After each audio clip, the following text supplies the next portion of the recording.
cette vidéo, je vous propose de voir un autre type de balise que sont les listes.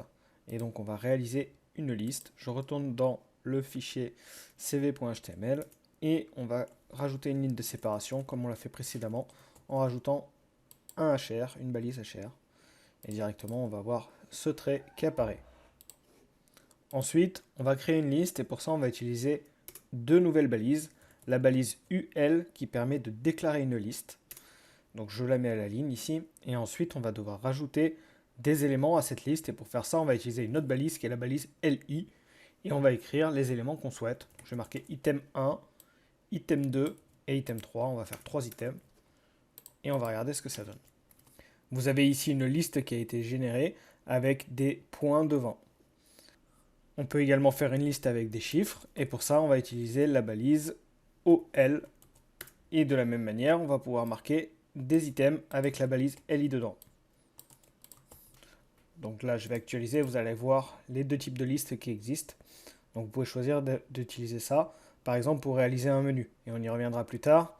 On réalisera un menu grâce à cette balise UL, LI et d'autres balises. Ce qui est important de savoir, c'est que les balises peuvent se combiner entre elles. Donc là, je vais vous montrer une liste de listes. Donc je fais un UL, à nouveau, je vais rajouter une balise HR pour séparer le tout. Je vais créer une nouvelle balise UL, j'ai dupliqué la première. Et du coup, mes éléments 2 et 3, j'aimerais qu'ils soient dans une balise chiffrée. Donc pour ça, je vais utiliser une balise OL. Je vais couper ici. Et je vais ici déclarer une nouvelle liste OL dans la liste UL.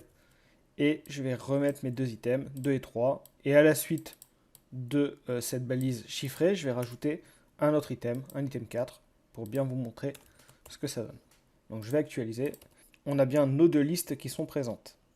On peut également utiliser la même balise pour réaliser ces listes. Donc ici, si je veux plutôt deux fois la balise UL, je peux également le faire, il n'y a aucun souci. On peut mixer les balises entre elles et vous voyez, ça fonctionne très bien.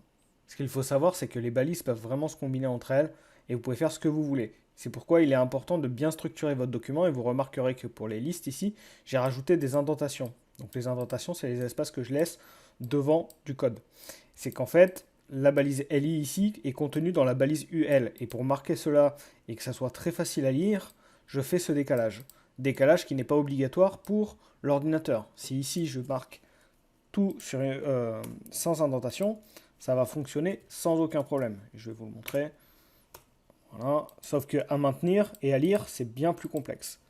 Donc là, si je fais ça, que j'actualise, on n'a aucun changement, ça fonctionne très bien. L'ordinateur, lui, il sait lire ceci sans problème. Donc je vais revenir, on va essayer de faire des indentations comme il se doit.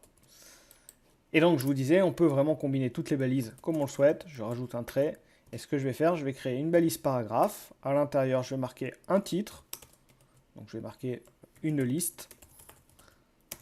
Et en dessous, je vais reprendre ma liste ici à deux éléments, à deux niveaux, pour être exact.